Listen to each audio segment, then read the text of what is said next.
তোমরা মাজলুমের বদদুআকে ভয় করো, কারণ তার মাঝে আর আল্লাহর মাঝে পর্দা নাই।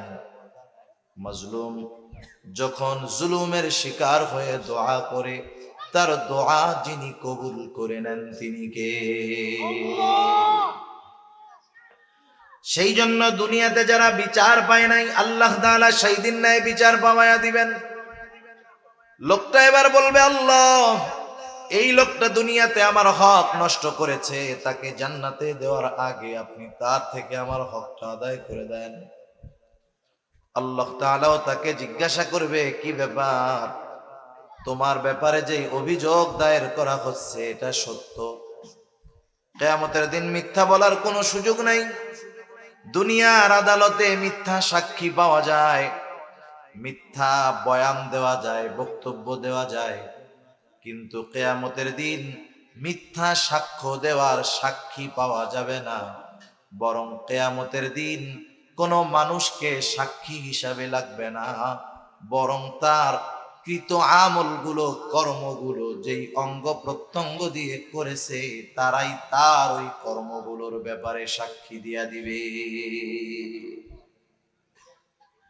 সেই দিন মানুষের হাত কথা বলবে, চোখ কথা বলবে, পা কথা বলবে। আল্লাহ তাআলা কোরআনুল কারীমের মধ্যে বলেন, আল ইয়াউমা নাখতিমু আলা আফওয়াহিহিম ওয়া তুকাল্লিমুনা আইদিহিম ওয়া তাশহাদু আরজুলুহুম বিমা কানু ইয়াকসিবুন। আল্লাহ তাআলা বলেন, আল ইয়াউম, আজকের এই দিন অর্থাৎ কিয়ামতের দিন, নাখতিমু আলা আফওয়াহিহিম, আমি তাদের মুখের উপরে মেহর মেরে দিব। ওয়া তুকাল্লিমুনা আইদিহিম, আমার সাথে কথা বলবে তাদের হাত। ওয়া তাশহাদু আরজুলুহুম, সাক্ষী দিবে তাদের পা। বিমা কানু ইয়াকসিবুন, এই হাত পা দ্বারা তারা কি উপার্জন করেছে। শুধু যে হাত পা সাক্ষী দিবে তা নয়, আল্লাহ তাআলা বলেন, শাহিদা আলাইহিম সামউহুম ওয়া আবসারুহুম ওয়া জুলুদুহুম বিমা কানু ইয়ামালুন। আল্লাহ তাআলা বলেন, সাক্ষী দিবে তাদের কান, সাক্ষী দিবে তাদের চোখ, সাক্ষী দিবে তাদের চামড়া। একটু চিন্তা করেন, একটু ফিকির করেন, খালি কথাগুলা শুনবো আর কানে মজা লাগবে, বিষয়টা কিন্তু এমন নয়। অনেক মানুষ দ্বীনি মাহফিল গুলার মধ্যে আসে এই নিয়ত করে, শুনতে ভালো লাগলে শুনবো, নইলে বাড়ি চলে যাব। বন্ধু বান্ধব মিলে আসে, একজন বলে চল, বাকি কয়জন বলে টাইম নাই। আর একজন বলে চল যাই, একটু বসলাম, ভালো লাগলে শুনবো, নাইলে চলে আসবো, অসুবিধা কি, কেউ তো আর বাইন্দা রাখবো না, বলে কি বলে না। কিন্তু ভাই, কথা শুধু শুনলে হবে না, কথাগুলো নিয়ে চিন্তা করতে হবে। আমি আমার কথা বলতেছি না, কোন পীর সাহেবের গল্প বলতেছি না, কোন বানানো কথা বলতেছি না। আমার আপনার হাত পা চোখ কান চামড়া, এগুলো যে কথা বলবে, সাক্ষী দিবে, এই কথা আমাদের যিনি জানালেন তিনি কে? কোন সংশয় সন্দেহের সুযোগ নাই, এগুলো কথা বলবে। এবার নিজের সাথে নিজে মাঝে মধ্যে একটু ওয়াজ করেন। আরে মিয়া, পাগল নিজের সাথে নিজে কথা কয় না, দেখছেন না নিজে নিজে কথা বলে যে? আরে পাগল তো সব জায়গায় বলে নিজের সাথে নিজে কথা। আপনি আমি একটু রাতের বেলা শুয়ে একা একা নিজের সাথে নিজে কথা বলবো,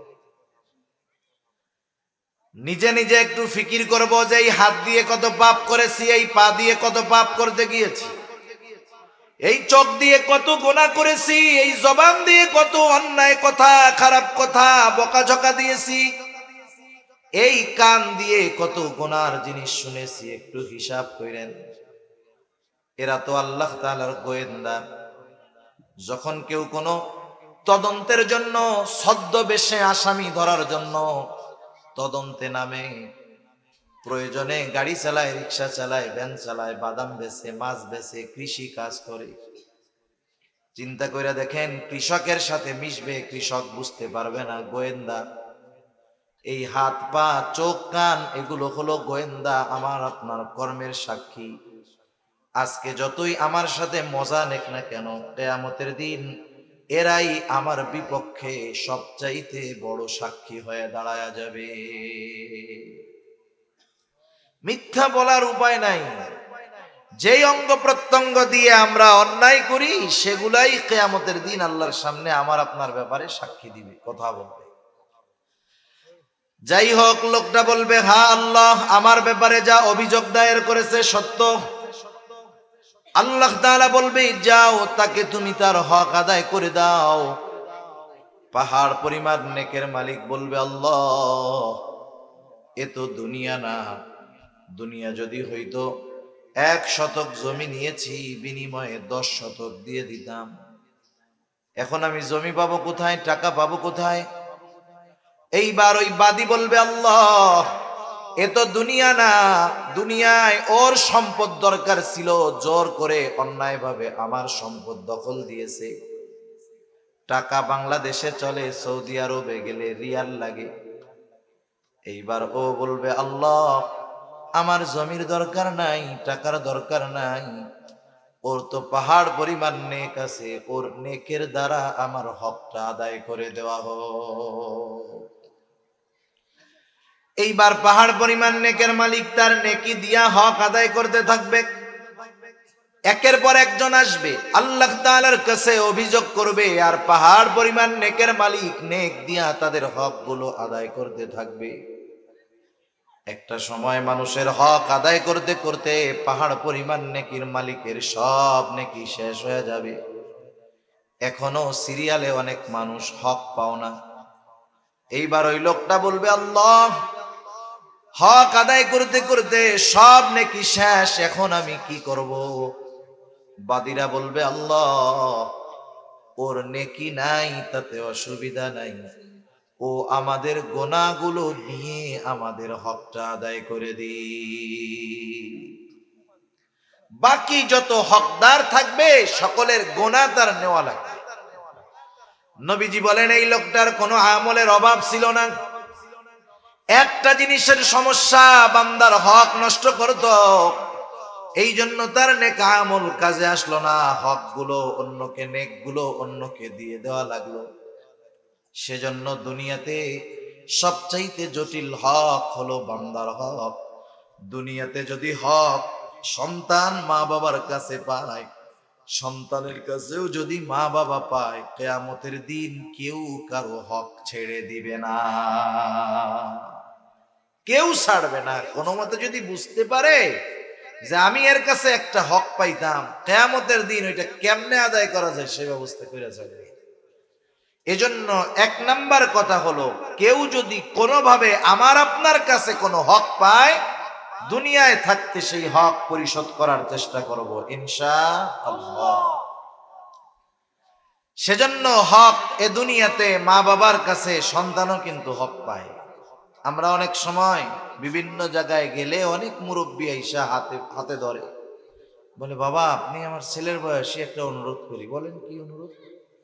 বলে, আপনি একটু মা বাবার হকের ব্যাপারে একটু আলোচনা করেন, আমার ছেলেরা এরকম খাইতে দেয় না, পড়তে দেয় না, অনেক অভিযোগ।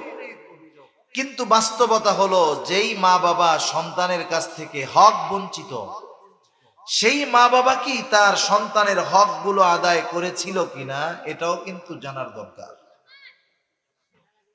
মা বাবা সন্তানের কাছে হক পায় তখন সন্তান বালেগ হয়। যখন সন্তান বালেগ হওয়ার আগ পর্যন্ত মা বাবা সন্তানকে কাজকর্মের জন্য চাপ দিতে পারবে না। তাহলে প্রথম কথা, সন্তানের কাছে মা বাবা হক পায় তখন সন্তান বালেগ হয় যখন। আর এই সন্তান মা বাবার কাছে অথবা বাবার কাছে হক পায় তখন বাবা বিবাহ করে নাই যখন। বিবাহের পূর্বেই সন্তান তার বাবার কাছে হক প্রাপ্ত হয়ে যায়। একদিন এক লোক হযরত ওমর রাদিয়াল্লাহু তাআলা আনহুর কাছে আসছে। আসার পরে বলতেছে, খলিফাতুল মুসলিমিন, আমার সন্তান আমার হকগুলো আদায় করে না, আমার সাথে খারাপ আচরণ করে, আমি তার কাছে যেই হকগুলো প্রাপ্ত সেই হকগুলো সে আদায় করে না। হযরত ওমর রাদিয়াল্লাহু তাআলা আনহু বললেন, তোমার ছেলেকে আনছো নাকি? বলে, না আনি নাই। আগামী দিন সকাল বেলায়, আগামী দিন তোমার সন্তান সহ আমার কাছে আসবা। লোকটা এবার পরের দিন তার সন্তানকে নিয়ে খলিফাতুল মুসলিমিন হযরত ওমর রাদিয়াল্লাহু তাআলা আনহুর কাছে হাজির। এইবার হযরত ওমর রাদিয়াল্লাহু তাআলা আনহু ছেলেটাকে বলতেছে, কি ব্যাপার, তুমি তোমার বাবার হক আদায় করো না কেন? জবাব দেওয়ার আগে ছেলেটা পাল্টা খলিফাতুল মুসলিমিনকে প্রশ্ন করতেছে, ও খলিফাতুল মুসলিমিন, হক কি শুধু মা বাবা সন্তানের কাছে পায়? সন্তান কি মা বাবার কাছে কোনো হক পায় না? হক কি শুধু মা বাবাই পাবে? সন্তানের কি কোনো হক নাই মা বাবার কাছে? হযরত ওমর রাদিয়াল্লাহু তাআলা আনহু কয়েকটা হকের কথা বলেছেন। ওইগুলা সহ কোরআন হাদিসের আলোকে কয়েকটা হকের কথা আমরা শুনবো, জানবো, আমলে পরিণত করব ইনশাআল্লাহ। আস্তে কোন আরো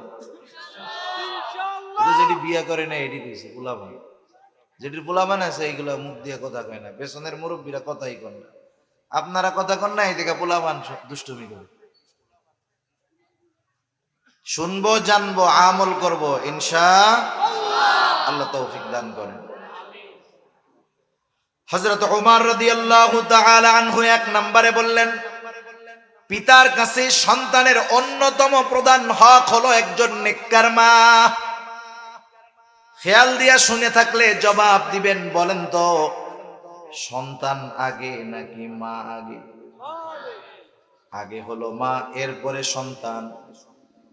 তাকায় দেখেন, খেয়াল করেন, তার মানে বোঝা গেল একজন যখন বিবাহ উপযুক্ত হয়, বিবাহ করে নাই, বিবাহ করলেও সন্তান হবে কি হবে না আল্লাহ তাআলা জানে। অথচ দেখেন ওই অবিবাহিত ছেলেটার উপরে, যুবকটার উপরে একটা হক আইসা বৈশা আছে, একটা নেককার মেয়ে বিবাহ করা। এই জন্য যখন কোনো ব্যক্তি নেককার একটা মেয়ে বিবাহ করে না, শুধু টাকা পয়সা, বংশ আর চেহারা দেখা কায়েত হয়ে যায়, মনে রাখতে হবে সন্তান হওয়ার আগেই ওই বাবা সন্তানের হক নষ্ট করে। এত জোরে চিল্লাস না, ডর লাগে।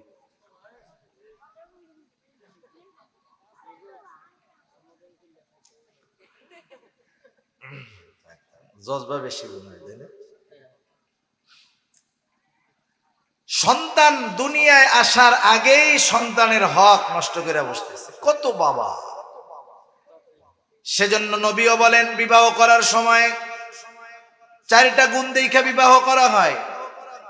জামাল, সৌন্দর্য দেখে বিবাহ করা হয়, সম্পদ দেখে বিবাহ করা হয়, বংশ দেখে বিবাহ করা হয়। এক সন্তান দিবে, যেই সন্তান তোমার বাকি তিনটা না পাওয়ার দুঃখটাকে দূর করে দিবে।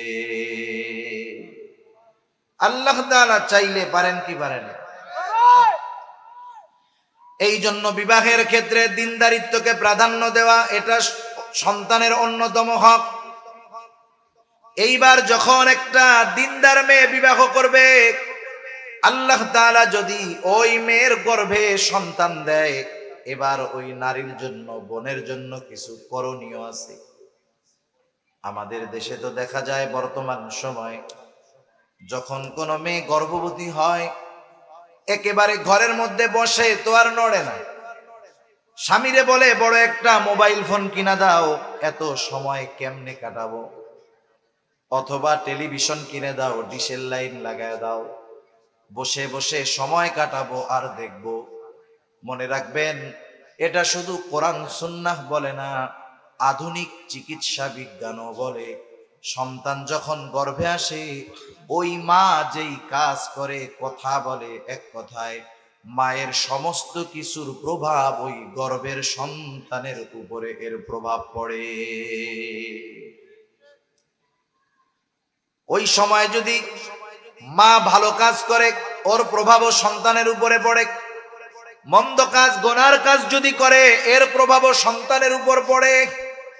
এজন্য চিকিৎসা বিজ্ঞান নিয়ে যারা গবেষণা করে, ইউরোপ আমেরিকার বড় বড় ডাক্তার যারা প্রেগন্যান্ট মহিলাদেরকে নিয়ে বিভিন্ন কনফারেন্স করে আর তাদেরকে পরামর্শ দেয়, আপনি যদি চান আপনার সন্তানটা ভালো গায়ক হবে, তাহলে আপনি আপনার পছন্দের শিল্পীর গান শুনবেন, নিজেও গুনগুন কইরা গান গাইবেন, তাহলে এর প্রভাবটা সন্তানের উপরে পড়বে। আপনি যদি চান আপনার সন্তানটা ভালো অভিনেতা হোক, তাহলে আপনি যাকে পছন্দ করেন তার অভিনয় দেখবেন, নিজেও পারলে অভিনয় করবেন। এই যে ইসরায়েল হলো এমন এক দেশ, ওই দেশে যখন কোনো নারী গর্ভবতী হয়, তার সমস্ত রক্ষণাবেক্ষণের দায়িত্ব ওই দেশের গভর্নমেন্ট নিয়ে নেয়, একেবারে নিবিড় পর্যবেক্ষণে রাখে তাকে। ওই প্রেগন্যান্ট মহিলাকে দিয়া জটিল জটিল সমীকরণ অঙ্ক করায়। ওই মেয়েটা যখন তার মেধা খাটায়, ওই মেধা খাটানোর প্রভাবটা গিয়ে ওই বাচ্চার উপরে পড়ে, যাতে করে বাচ্চাটাও মেধাবী হয়।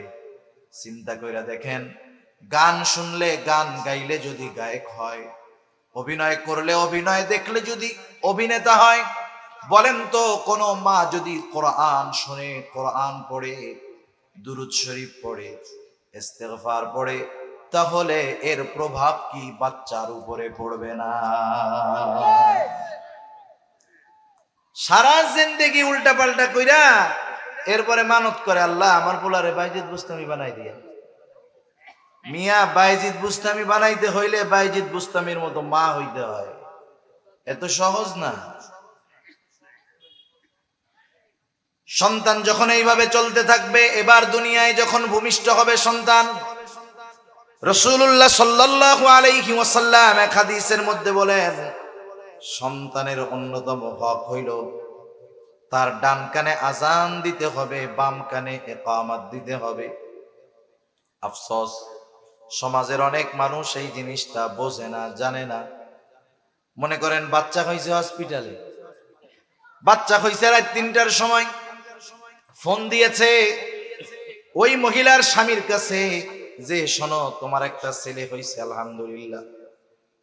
এইবার যার ছেলে হয়েছে সে ফোন দিছে মসজিদের মুয়াজ্জিনের কাছে, রাত ৩টার সময় ফোন দিছে, হ্যালো আসসালামু আলাইকুম মুয়াজ্জিন হুজুর। রাত ৩টার সময় তো মানুষ মরলে ছাড়া পাবলিক ফোন দেয় না, দাওয়াত খাওয়াইতে তো আর ফোন দিবেন না ৩টার সময়। কয় কে মরছে, কে মরছে? আরে মরে নাই কেউ, আমার একটা ছেলে হয়েছে। কি করবো? কয় একটু আজান দিয়া দেন। পোলায় হইল কই, খবর দেয় কই, আর আজান দেয় কই? আজান দিতে হবে, ওই নবজাতকের ডান কানে আজানের শব্দগুলো বলতে হবে, বাম কানে আজানের ইকামতের শব্দগুলো বলতে হবে। কোন পুরুষ যদি না থাকে, নারীরা এই শব্দগুলো দুই কানে শোনায় দিবে। দুনিয়ার কোনো আওয়াজ, দুনিয়ার কোনো কোলাহল, কোনো আওয়াজ তার কর্ণকুহরে প্রবেশ করার পূর্বে আল্লাহ তাআলার বড়ত্বের আওয়াজ তার কানে পৌঁছায়া দিতে হবে। এটা সন্তানের অন্যতম হক। এরপরে সন্তান যখন 7 দিন বয়স হবে,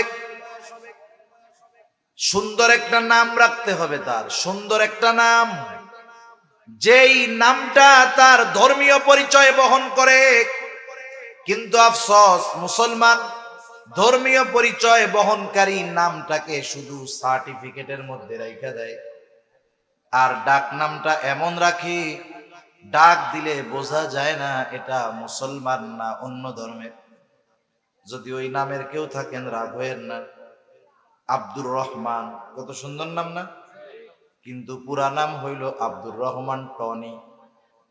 আব্দুর রহমান সার্টিফিকেটের মধ্যে আছে, টনি টনি করে ডাকে এরকম। শহরে তো অনেকে টনি কুকুরের নাম রাখে।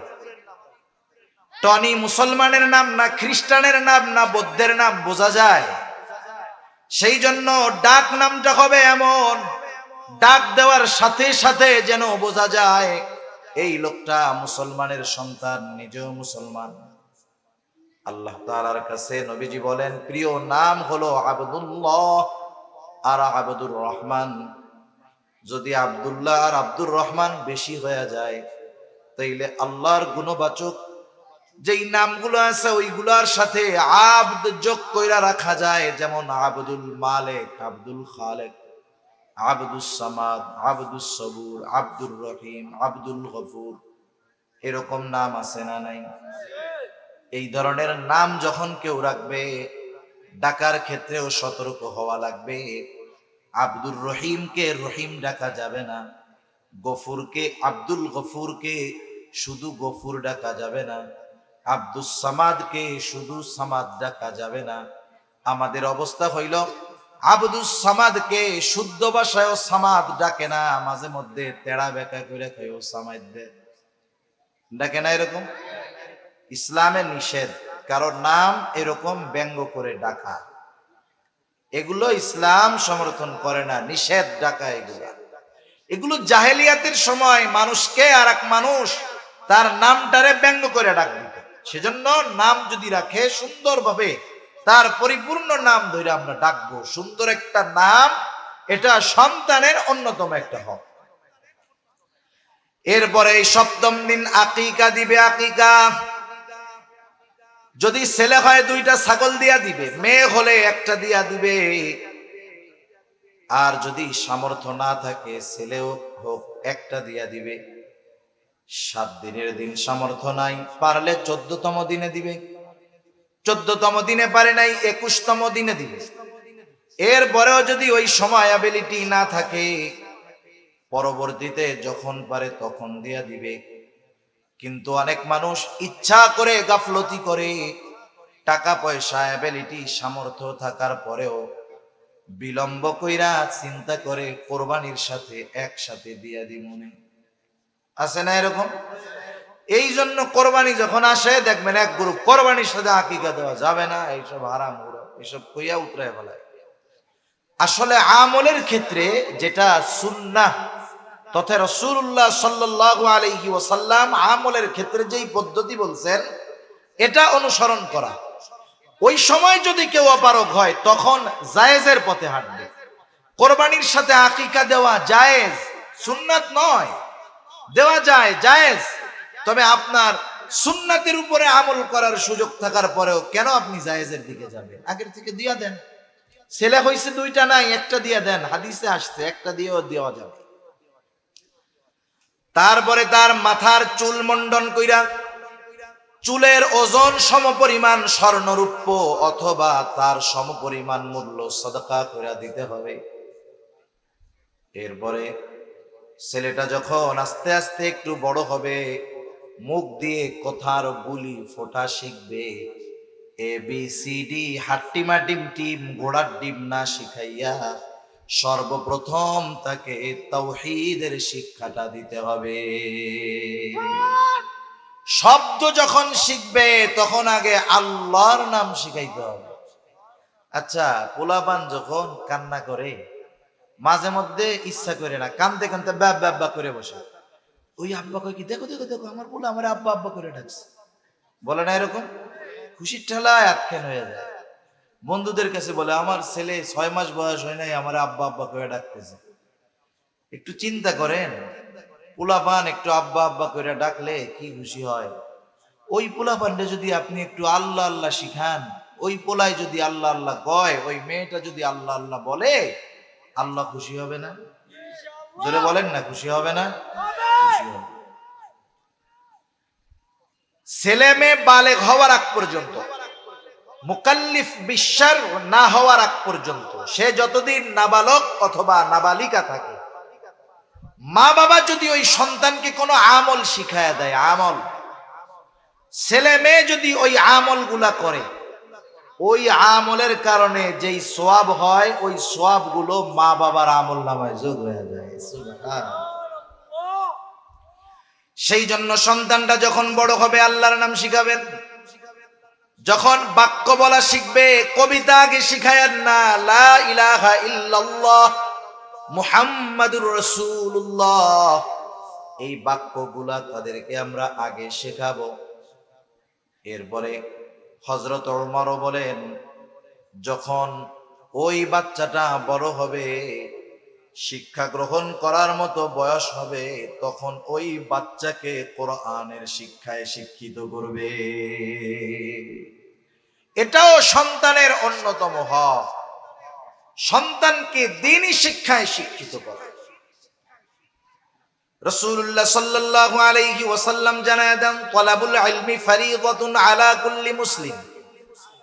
দ্বীনি ইলম শিক্ষা করা প্রত্যেক মুসলমান নরনারীর উপরে ফরজ, কিন্তু অভিভাবকের জন্য অধীনস্থদেরকে দ্বীন শেখানো ফরজ। সেই জন্য কোন অভিভাবক যদি তার অধীনস্থদেরকে দ্বীন না শেখায়, কিয়ামতের দিন ওই সন্তান কিন্তু তার জান্নাতে যাওয়ার বাধা হয়ে দাঁড়ায় যাইতে পারে। এই জন্য সন্তানকে প্রাথমিক শিক্ষা দিবেন দ্বীনি শিক্ষা। এই যে মাদ্রাসা, নুরানি মাদ্রাসাগুলো, এখানে যদি তার ভিত্তিমূলক শিক্ষাগুলো দ্বীনি শিক্ষা হয়, ক্লাস 2-3 পর্যন্ত যখন কোনো বাচ্চা পড়ালেখা করে এই মাদ্রাসাগুলায়, দ্বীনের উপরে, ইসলামের উপরে নিজের জীবন পরিচালনার জন্য মোটামুটি যা কিছু দরকার সবকিছু সে শিখে যায়। নুরানি আছে না এই জায়গায়? প্রদর্শনী দিয়েছেন? হ্যাঁ। বাচ্চাদের এই নুরানি মাদ্রাসায় যারা পড়ে, এই জায়গায় অনেক নামাজি আছে, দাঁড়াইয়া যদি কই কোন তো জানাজার 4 নাম্বার তাকবীর দেওয়ার আগে কোন দোয়াটা পড়ে, বলবে হুজুর আমার ডায়াবেটিস আসতেছে একটু পরে, একেবারে কোনাকুনি দৌড় দিয়া বাড়িতে পারবে। অথচ এই নাবালক বাচ্চা, ওর উপরে কোনো কিছু ফরজ হয় নাই, ও এখনো ঘুমের মধ্যে প্রস্রাব করে দেয়। ক্লাস 2-3 এই বাচ্চাগুলো দেখবেন সুন্দর মতো শোনায়া দিবে, আল্লাহুম্মা গফিরলি হাইয়িনা ওয়া মাইয়িতিনা ওয়া শাহিদিনা ওয়া গায়বিনা, সুন্দর মতো শোনায়া দিবে। এই সন্তানটাকে এরপরে যখন আপনি স্কুলে দিবেন, মনে চাইলো স্কুলে দিছেন, 4-5 পড়ায়া স্কুলে দিছেন, ইঞ্জিনিয়ার হোক, ডাক্তার হোক, উকিল হোক, ব্যারিস্টার হোক, ল নিয়ে পড়াশোনা করুক, ম্যাজিস্ট্রেট হোক, বিসিএস ক্যাডার হোক, বড় রাজনৈতিক নেতা হোক, মনে রাখবেন আরবিতে একটা উসুল আছে, একটা প্রবাদ আছে, কুল্লু শাইইন ইয়ারজিউ ইলা আসলিহি, প্রত্যেকটা জিনিস তার মূলের দিকে ফিরে আসে।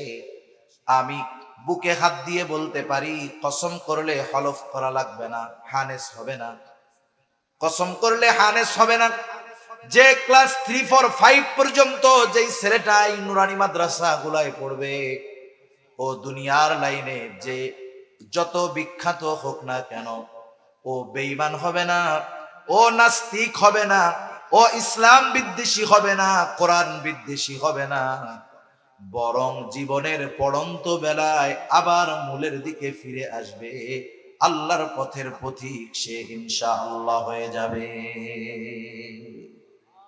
সেজন্য সন্তানদেরকে প্রাথমিক শিক্ষা দিতে হবে দ্বীনি শিক্ষা।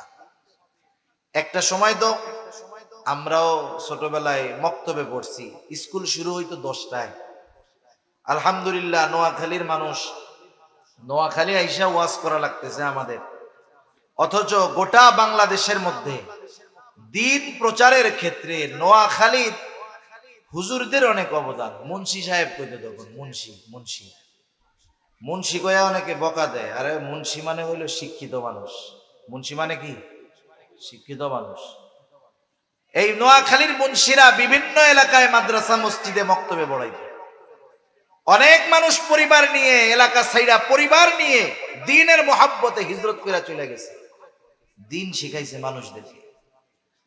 মক্তবে পড়াইতো এই নোয়াখালীর মুন্সিরা। আমিও পড়ছি নোয়াখালীর হুজুরের কাছে, নোয়াখালীর এক কারি সাহেব হুজুরের কাছ থেকে পড়ছি আমরা। তখন তো মক্তব ছিল, মোটামুটি দ্বীনের সব বিষয়গুলো মক্তব থেকেই আমরা শিখছি।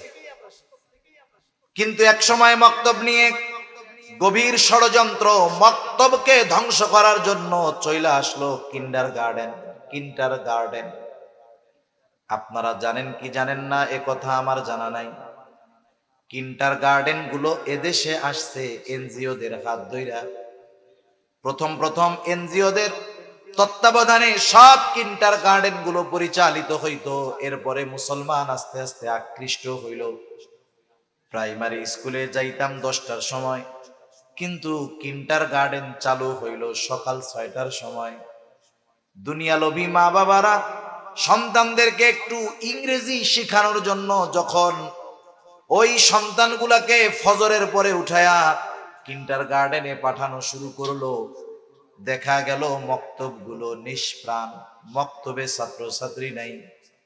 ওলামায়ে কেরাম চিন্তা করলেন কি করা যায়। আপনাদের এই নোয়াখালীর সন্তান কারি বেলায়েত রহমাতুল্লাহি আলাইহি সিস্টেম আবিষ্কার করলেন। কিছু কিছু সময় আছে সিস্টেম পাল্টায় ফেলানো যায় না, কিন্তু তার বিকল্পটা আনা যায়। তিনি এমন এক বিকল্প পদ্ধতি আনলেন, নাম দিলেন নুরানি পদ্ধতি। যেই শিক্ষার মধ্যে দুনিয়ার শিক্ষাটাও আছে, নুরানিতে নূর তথা কোরআনের শিক্ষাটাও আছে। এই জন্য একটা ছেলে একটা মেয়ে যখন এই নুরানি মক্তবে পড়ে, এখানে যখন পড়ে দুনিয়ার লাইনের ইংরেজি বাংলা যেমন শিখে, কোরআনের শিক্ষাটাও শিখে। উনি চিন্তা কইরা এই নুরানি পদ্ধতি আবিষ্কার করলেন। ওনাদের এই ত্যাগের মেহনতের ফসল হইল এই নুরানি মাদ্রাসাগুলা। সেজন্য সন্তানদের যা বানাইতে মন চায় বানাইয়েন, কিন্তু ভিত্তিমূলক শিক্ষাটা ইমানি শিক্ষা দিয়েন। যদি না দিয়ে থাকেন তাইলে বৃদ্ধাশ্রমে 2-3টা সিট আপনার লেগে বরাদ্দ দিয়ে রেখেন। কথা বুঝেন না? এরপরে সন্তানের যখন 7 বছর বয়স হবে, নবীজি বলেন 7 বছর বয়স হইলে নামাজের জন্য তাকিদ দাও। 10 বছর বয়স যখন হবে, নামাজ না পড়লে প্রহার করো, বিছানাটা আলাদা করে দাও। বুঝে থাকলে জবাব দিবেন। আপনি যদি কাউকে কোনো কাজের আদেশ করতে চান, হঠাৎ করে কি আদেশ করা যাবে, নাকি ওই কাজটা তাকে আগে শেখাতে হবে? তার মানে 7 বছরে যদি নামাজের আদেশ দিতে হয়, 2 বছর আগের থেকে নামাজ শেখাইতে হবে। বাসা বাড়িতে যেটা কঠিন, এই নুরানি মাদ্রাসায় সহজ। এই 3-4-5 বছরের বাচ্চা, আরে ভাই 2 রাকাত নামাজে 60টা মাসালা, এটা যদি আমারে বলে আমি হইতে বলবো। কিন্তু এই ছোট বাচ্চাটা 2 রাকাত নামাজের 60টা মাসালা সুন্দরভাবে ধারাবাহিকভাবে একের পর এক বইলা যাবে। বয়স মাত্র 5 বছর। ওর নামাজ পড়ার ভাব দেখা অনেক সময় আমাদের মতো মানুষেরও লজ্জা লাগে। কত সুন্দর একাগ্রতার সাথে নামাজ পড়ে। শিখলো কোথায়? এই মাদ্রাসাতে।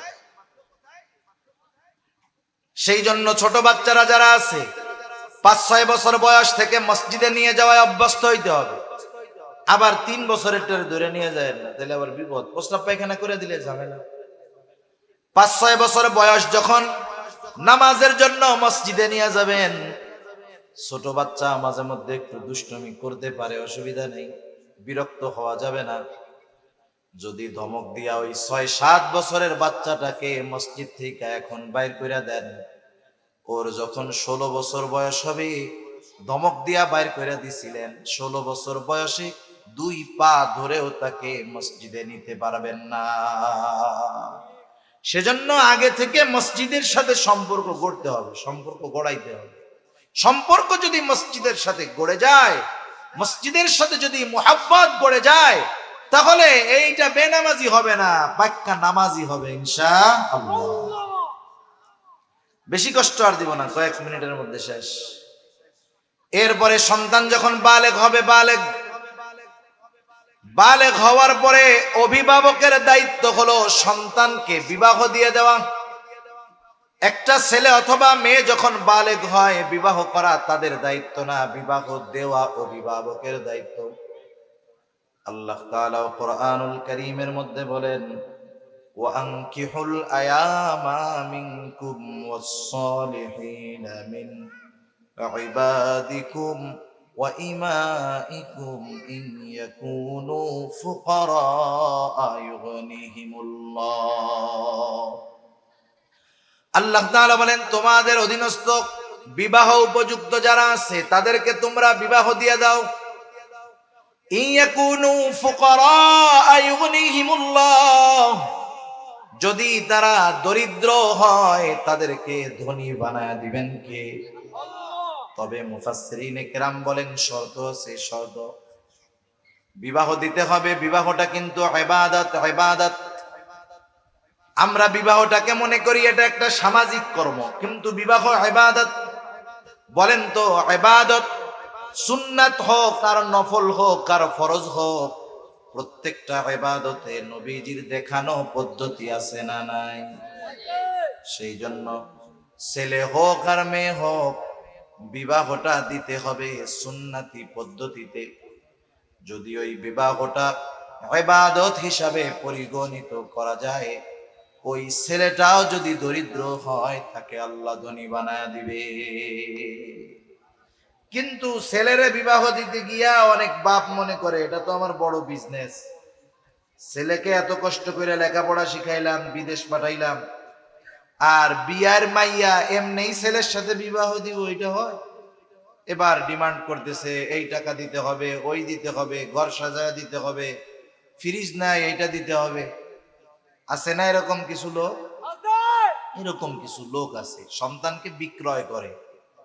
যৌতুক এটা হারাম। যৌতুক কি? হারাম। এজন্য বিবাহ দেওয়ার ক্ষেত্রে বেশি ব্যয় করলেই যে বিবাহ ভালো হয় তা না। দেখেন না, কোটি কোটি টাকা কাবিন লেগে হাজার হাজার মিডিয়া নিয়ে বিবাহ করে, 1 বছরের মাথায় সব ফুরুত। দেখেন না আপনারা, যখন কোনো মিডিয়া কর্মী বিবাহ করে, আমাদের সাংবাদিক নামের কিছু সাংঘাতিক একেবারে মাসের পর মাস বছর ধইরা পড়া থাকে যে উনি কি করলেন, উনি কি পড়লেন, বিবাহের সময় উনি কি বললেন। কিছু সাংবাদিক নামের সাংঘাতিক লোক, এরা হলো দেশের দুশ্মন।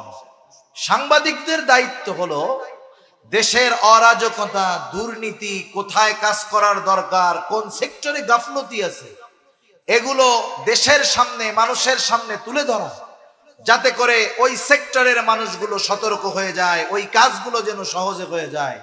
কিন্তু ওনারা ওইসবের মধ্যে নাই। ওনারা আছে কোন নায়ক 3 বিয়ে করলো, কোন নায়কের বিবাহ ছাড়া ছেলে মেয়ে হয়ে গেল, কোন নায়ক বিয়ে করলো, এই অনুষ্ঠান করলো, জাকজমক এই করলো সেই করলো, এগুলা খবর করে করে একবারে পত্রিকা ভরে রাখে। এই ধরনের বিবাহগুলো যত জাকজমকের সাথে হয় তত দ্রুত বেলুনের মতো ফটাস করে ফুটে যায়। ঠিক কিনা বলেন? কিন্তু অনেক মুরব্বী চাচা আছে, দেখেন কাবিন লেখছে 50 টাকা, 50 বছর পার হয়ে গেছে, বুড়া বুড়ির মধ্যে একদিনও ঠুনাঠুনি লাগে নাই। আছে না নাই? আরে মিয়া, খরচ বেশি হইলেই বরকত হয় না। এজন্য নবীও বলেন, ইন্না আ'যামান নিকাহি বারাকাহ আইসারুহা মাউনা। যেই বিবাহের মধ্যে খরচ কম, নবীজি বলেন সেই বিবাহের মধ্যে বরকত বেশি। এই জন্য যাদের বিবাহ উপযুক্ত সন্তানেরা আছে, বিবাহ দেওয়ার ক্ষেত্রে সন্তানকে ব্যবসার পণ্য বানায়েন না। অল্প খরচে কনে পক্ষের উপরে চাপ কম দিয়া সন্তানটাকে বিবাহ করান, আল্লাহ তাআলা বরকতের দরজা খুলে দিবে। আর যদি বলেন না এত তাড়াতাড়ি বিবাহ কিসের, পোলাই ইনকাম করতেছে, 5 বছর খাইয়া লই এরপরে বিবাহ দিব, মনে রাখবেন যৌবনে পদার্পণ করার পর কোন ছেলে অথবা কোন মেয়ে যদি পাপের সাথে জড়ায় যায়, ওই সন্তানটা যেই পাপ করবে, বাপ যদি হাজী সাহেব হয়, ওই সন্তানের পাপের সমপরিমাণ গুনাহ বাবার আমলনামায় লেখা হয়ে যায়। এজন্য সন্তানদের বিবাহ দেওয়া অভিভাবকের দায়িত্ব। এই পর্যন্ত দায়িত্ব যদি কোনো অভিভাবক পালন করে, এরপরে যদি সন্তান খারাপ হয়ে যায়, এর জন্য বাবার কোনো জবাবদিহিতা আল্লাহর কাছে দেওয়া লাগবে। কিন্তু আল্লাহ না করুক, হকগুলো আদায় করলো না, সন্তান জাহান্নামী হইল, বাপ নেককার, কিয়ামতের দিন সন্তান ওই বাবার জান্নাতে যাওয়ার বিপক্ষে ভেটো দিয়ে দিবে। দেখুন না, জাতীয় সংঘে যখন কোনো বিল উত্থাপন হয়, সুপার পাওয়ার যেই দেশগুলো আছে, একজনও যদি বলে আমি এই প্রস্তাবের পক্ষে নাই, বাকি 4-5 জনের মত কোনো দাম, ভেটো দিয়া দিবে। ভেটু কি বলবে সেই দিন? যেই অভিভাবক বা যেই বাবা তার অধীনস্থের হক আদায় করে নাই, সে যদি জান্নাতি আমল যদি কইরা থাকে, তার জান্নাতে যাওয়ার ক্ষেত্রে তার সন্তান বাধা হয়ে দাঁড়ায় বলবে রব্বানা ইন্না আতা'না সাদাতানা ওয়া কুবারানা ফাআদাল্লুনা সাবিলা। বলবে রব ইন্না আতা'না সাদাতানা ওয়া কুবারানা, আমরা আমাদের নেতাদের আর বড়দের অনুসরণ করেছি, আমি আমার বাবার কথা মতো চলেছি, আমার বাবা আমারে নামাজ পড়তে বলে নাই তাই পড়ি নাই, দ্বীনের উপরে চালায় নাই তাই চলি নাই। উনি আমার বড়, উনি আমার অভিভাবক, উনি যদি আমারে বলতো আমি চলতাম, তাহলে আজকে যে আমি জাহান্নামী হইলাম এর জন্য তো আমি দায়ী না, আমার অভিভাবক দায়ী। আয় আল্লাহ, তাহলে কি করতে হবে? রব্বানা আতিহিম দি'ফাইনি মিনাল আযাবি ওয়ালআনহুম লা'নান কাবীরা। বলবে রব আতিহিম দি'ফাইনি মিনাল আযাব, তার আযাবকে আপনি দ্বিগুণ করে দেন। আমার বাবার, আমার ভাইয়ের, আমার এই অভিভাবকের আযাব আপনি দ্বিগুণ করে দেন। ওয়ালআনহুম লা'নান কাবীরা, তাদের উপরে বড় বড় লানত বর্ষণ করেন। একটু চিন্তা করে দেখেন, দুনিয়াতে যদি কোনো বাবা সন্তানের কারণে দুনিয়ার কারো কাছ থেকে অপমানিত হয়, ওই বাবার কলিজাটা ফেটে যেতে চায়। যেই সন্তানগুলোর জন্য রক্তকে পানি বানানো হলো, সব শখ আল্লাহ কবর দিয়ে সন্তানের চাহিদা মেটানো হলো, ওই সন্তানের কারণে যদি কিয়ামতের ময়দানে অপমান অপদস্থ হতে হয়, এর চাইতে কপাল পোড়া অভিভাবক আর কেউ হতে পারে না। সেজন্য সময় থাকতে অধীনস্থদের হক আদায় আমরা করব ইনশাআল্লাহ। এই কথাই আল্লাহ তাআলা বলতেছেন, ইয়া আইয়ুহাল্লাযীনা আমানু কু আনফুসাকুম ওয়া আহলিকুম নারা। আল্লাহ তাআলা বলেন, হে ঈমানদারেরা, নিজে জাহান্নামের আগুন থেকে বাঁচো, অধীনস্থদেরকে জাহান্নামের আগুন থেকে বাঁচাও। সাহাবা ইকরাম প্রশ্ন করে, ইয়া রাসূলুল্লাহ, নিজেরা জাহান্নামের আগুন থেকে বাঁচবো নেক আমল করার মাধ্যমে, গুনার থেকে বাঁচার মাধ্যমে, কিন্তু অধীনস্থদেরকে জাহান্নামের আগুন থেকে কেমনে বাঁচাবো? কারণ দুনিয়ার কোনো মানুষ আর একজন মানুষকে জাহান্নাম থেকে বাঁচাতে পারে না, জান্নাতেও নিতে পারে না। মুফাসসিরিনে কেরাম বলেন, এখানে এই কথার দ্বারা উদ্দেশ্য হলো নিজে নেক আমল ও গুনাহ ছাড়ার মাধ্যমে জাহান্নাম থেকে বাঁচো, আর তোমার উপরে অধীনস্থদের যেই ব্যাপারে যেই দায়িত্ব আছে, জিম্মাদারি আছে, সেই জিম্মাদারি পালন করে তাদেরকে জাহান্নামের আগুন থেকে বাঁচানোর সর্বাত্মক চেষ্টা তুমি করো। এই হকগুলো যারা আদায় করবে তারা তো তাদের জিম্মাদারি পালন করলো। কিয়ামতের দিন তার অধীনস্থ মানুষগুলো হক আদায় করার পরে যদি জাহান্নামী হয়, তাকে ধরার মতো সুযোগ নাই। তবে যারা হক আদায় করে নাই, এদের কেউ যদি জাহান্নামী হয়ে যায়, কিয়ামতের ময়দানে সে ছাড় পাবে না। এজন্য নবীও বলেন, কুল্লুকুম রাঈন, আমরা আমাদের অধীনস্থদের হকগুলো আদায় করব ইনশাআল্লাহ। নাইলে এরাই পরকালে আমার আপনার জাহান্নামে জান্নাতে যাওয়ার অন্তরায় হয়ে যাবে, জাহান্নামে যাওয়ার কারণ হয়ে যাবে। আল্লাহ সুবহানাহু ওয়া তাআলা আমাদের সবাইকে কথাগুলো বুঝবার, আমল করবার তৌফিক দান করুন। সকলে বলি আমিন, আরো জোরে বলি আমিন। দোয়া হয়ে যাবে এখন। দোয়ার আগে সর্বশেষ অনুরোধ, এত প্রতিষ্ঠানের জন্য আপনারা দিয়েছেন, দিচ্ছেন, ভবিষ্যতে ইনশাআল্লাহ দিবেন। মাদ্রাসা দ্বীনি প্রতিষ্ঠানে শুধু টাকা পয়সা দিয়ে সহযোগিতা করতে হয় না, নিজেরা আসতে হয়, দেখতে হয়, পরামর্শ দিতে হয়, সাথে সাথে নিজেদের যদি ছাত্র ছাত্রী দেওয়ার মতো থাকে তাদেরকেও দিতে হয়। শুধু টাকা দিয়ে